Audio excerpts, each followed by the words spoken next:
আমরা যতই মনে করি যে রাজনীতির ভেতরে আনবো না, আমরা এটা করবো সেটা করবো, দেখা যায় কোনো কোনো ক্ষেত্রে আমরা পলিটিক্সটা কেবল যে মাঠে ময়দানে তা না, অফিস, আদালত, স্কুল, কলেজ সবখানে দেখা যে রাজনীতিটা থাকে।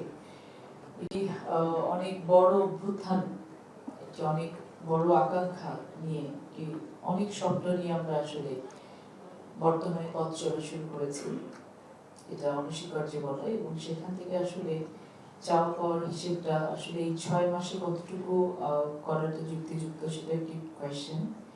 কারণ অভ্যুত্থানটার পেছনের যে কাহিনী, যেটা মাহদি বলে গেলেন, এই পেছনের কাহিনীটা আমরা ধরেন একটি একটি করে বলতে পারি যে thousands of extrajudicial killings, hundreds of enforced disappearances, লক্ষাধিক মানুষের নামে মামলা, খুনের তো হিসেবেই নেই। এই ধরনের অনেক মানবতা বিরোধী অপরাধ যখন একটি পর্যায়ে, এমন পর্যায়ে পৌঁছে গেছে যে যেটা তখন এফেক্টেড হতে শুরু করেছে পুরো দেশের মানুষ, তখন কিন্তু আসলে ওই আমি থেকে আমরা সকলেই মাঠে নেমে এসেছি। তো এই যে 17-18 বছর ধরে একটি নির্যাতনের যে চিত্র আমরা দেখেছি, এবং আমাদের দেশ স্বাধীন হওয়ার পর থেকেই ডিসফাংশনাল অনেক কিছু ছিল, আমাদের সিস্টেম লস অনেক কিছু ছিল। সব কিছুর ভেতর দিয়ে আমরা বলবো না যে কেবল 17-18 বছরের জঞ্জালি, এর আগেরও অনেক কিছু হয়তো ছিল, যার কারণে আমাদেরকে জুলাই এই অভ্যুত্থানটা আমাদেরকে বর্তমান বাংলাদেশে একটি ঐতিহাসিক মাইলফলক হিসেবে থাকবে। এখন এটাকে আমরা কিভাবে সামনের দিকে এগিয়ে নিয়ে যাব, রাজনীতিটিকে কোন সংস্কৃতিতে আমরা পরিবর্তনের রূপ নেব, সেটা ডিপেন্ড করে আসলে আমাদের উপরে। আমরা যারা রাজনীতিবিদ আছি, সরকারি দলে থাকি, বিরোধী দলে থাকি, আমাদের উপর আসলে ডিপেন্ড করে, সাথে সাথে দেশের সাধারণ জনগণের উপর ডিপেন্ড করে যে কোন ধরনের পরিবর্তন আমরা চাইছি। এটা রেসিপ্রোকেশন প্রয়োজন বলে আমরা মনে করি। আজকে 6 মাসের যদি আমরা রাজনৈতিক সংস্কৃতির পরিবর্তন বলি, আমি একটা কথা খুব দার্থহীন কণ্ঠে যেখানে আমি সুযোগ পাই বলি যে রাজনীতিতে একটি প্রতিহিংসা ইনজেক্ট করার যে টেন্ডেন্সি ছিল, সেটা কিন্তু বর্তমান সরকার এই পরিবর্তনটা আনতে পেরেছে। আপনাদের সকলেরই মনে থাকার কথা, এখানে আপনারা যারা আছেন অত্যন্ত বিজ্ঞজন, বিদগ্ধজন, ম্যাক্সিমামই হচ্ছেন শিক্ষক আছেন, এখানে ফ্যাকাল্টি মেম্বার্স আছেন, অত্যন্ত সিনিয়র আমাদের সাইফুল চাচাই বলি, ওনাকে অনেক এখানে ভাই বলছে, আমি তো ভাই বলতে পারছি না, চাচা সহ আরো অনেকে এখানে অত্যন্ত বিদগ্ধ জার্নালিস্টরা আছেন। আপনারা জানেন যে একটা সময় একটি দল তারা নিজেরাই দাবি করতো যে আমরা যদি ক্ষমতাচ্যুত হই তাহলে লক্ষ লক্ষ লাশ আমাদের রাস্তায় পড়ে থাকবে। অথচ 5ই আগস্টের পরে কিন্তু আমরা ইনস্ট্রাক্টেড হয়ে আমরা 7 তারিখ থেকে নিজস্ব এলাকায় চলে গিয়ে তাদেরই ঘরবাড়ি পাহারা দিয়েছি যেন কাউকে অন্যায়ের শিকার হতে না হয়। আমাদেরকে বারংবার দলের পক্ষ থেকে বলা হয়েছে, ওই সময় তো সরকারে ছিলাম না, দলের পক্ষ থেকে বলা হয়েছে যে আমরা নির্যাতিত হয়েছি, আমরা নিপীড়িত হয়েছি, that doesn't mean we have got the licence to do the same thing. So আমরা কিন্তু সেই কাজ করেছি। এই যে রাজনৈতিক সংস্কৃতি, এটা একটা বড় পরিবর্তন বলে আমি মনে করি, যেটা যে এই প্রতিহিংসাটাকে বয়ে নিয়ে যেতে আমরা দিইনি। আমরা তাদের ঘরবাড়ি পাহারা দিয়েছি, আমরা পাল্টা ওই লক্ষ লক্ষ মামলার দিকে যাইনি, এগুলো কোনো কিছু করিনি। এবং সেটা কিন্তু আমার মনে হয় যে একটি সংস্কৃতির বড় পরিবর্তন বলে আমি মনে করি, এবং এটাকে আমাদের নিয়ে যেতে হবে, বয়ে নিয়ে যেতে হবে। কারণ ঘৃণা কখনো ভালো কিছু নিয়ে আসতে পারে না। আমি যতটুকু মনে করি ভালোবাসা দিয়ে, পজিটিভ দৃষ্টিভঙ্গি দিয়ে অনেক চেঞ্জেস নিয়ে আসা সম্ভব।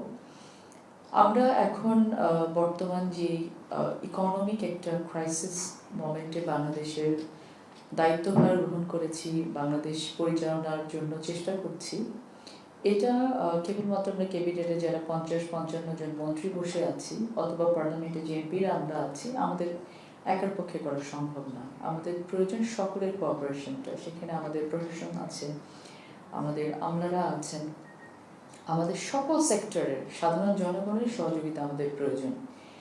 6 মাসের একটা 180 দিনের কিন্তু একটা টাইমলাইন নিয়ে আমরা কাজ শুরু করেছি।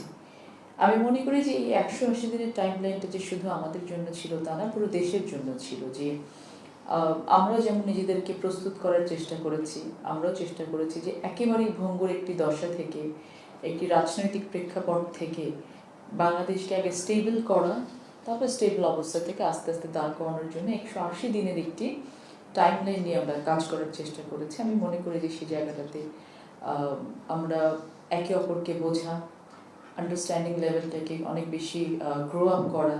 আমরা চেয়েছি আমাদের যা আছে, যারা আছেন, একটা সময় কি ছিল যে একটি দল পরিবর্তন, ক্ষমতা পরিবর্তন হওয়ার সাথে সাথে বিগত দলের সকল কিছু ভ্যানিশ করে দেওয়া। আমরা কিন্তু সেগুলো কোনো কিছু করিনি। বিভিন্ন জায়গা থেকে ছাঁটাই বাছাই, চাকরিচ্যুত করা, কোনো কিছুই কিন্তু বর্তমান সরকার করেনি। বর্তমান সরকার দুহাত বাড়িয়ে আন্তরিকতার সাথে পুরো বাংলাদেশকে ওয়েলকাম করেছে, প্রত্যেকটা সেক্টরকে ওয়েলকাম করেছে যে লেটস জাস্ট আমরা আসুন, আমরা আগে দেশটাকে বাঁচাই। এবং এটাকে আমি মনে করি অনেক বড় সংস্কৃতির একটি পরিবর্তন।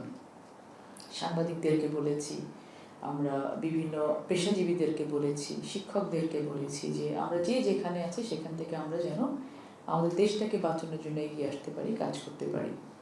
আমাদের অনেকগুলো প্রজেক্ট আছে, ফ্ল্যাগশিপ প্রজেক্ট বর্তমান সরকারের, যেটা আমরা 31 দফার মাধ্যমে আমরা সেগুলো জনগণের কাছে নিয়ে গেছি এবং জনগণকে বলেছি যে আপনারা যদি আমাদেরকে নির্বাচিত করেন, আমরা এগুলো নিয়ে আপনাদের সামনে আবার ফেরত আসবো।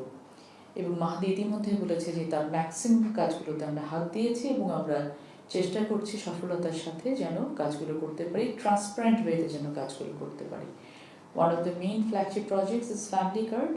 আমরা সেটা চেষ্টা করছি যতটা স্বচ্ছতার সাথে নিশ্চিত করা যায়। বারংবার বলেছি ইট ইটস অ্যান ইউনিভার্সাল প্রজেক্ট এবং এটাতে কে কোন মতে বিশ্বাস করছেন, কোন মাটি, কোন মার্কাতে ভোট দিয়েছেন, এটা ডিপেন্ড করবে না যে তিনি ফ্যামিলি কার্ড পাওয়ার যোগ্যতা অর্জন করবেন কি করবেন না।